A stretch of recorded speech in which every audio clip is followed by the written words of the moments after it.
Les violences continuent dans la ville de Kobané. Les djihadistes de l'État islamique poursuivent leur offensive armée entamée le 16 septembre.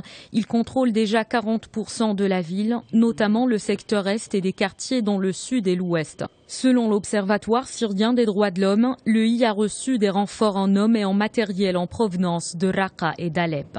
11 roquettes auraient été tirées hier sur le centre de la ville.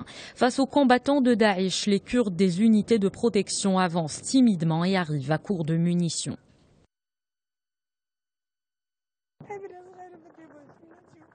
Mon fils est encore petit. Mon mari est âgé et il a besoin d'aide pour pouvoir marcher. Je ne peux pas accéder à l'autre côté de la ville. J'ai demandé aux soldats d'emmener ce que j'ai sur moi à mon mari, mais ils ont refusé.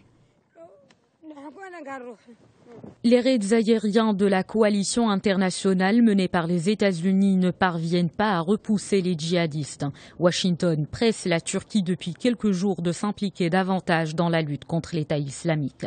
Hier, Ankara a mis ses bases militaires à la disposition des États-Unis, mais les détails de cette autorisation sont en cours d'élaboration. Le gouvernement turc tente ainsi de calmer les Kurdes de la Turquie qui s'indignent de la position de leur pays quant à une intervention militaire en Syrie.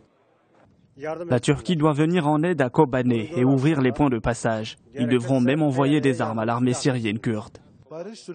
Le processus de paix en Turquie est primordial. Mais nos frères sont en train de mourir. Nous n'avons ni la force ni assez de patience pour attendre l'achèvement de ce processus de paix.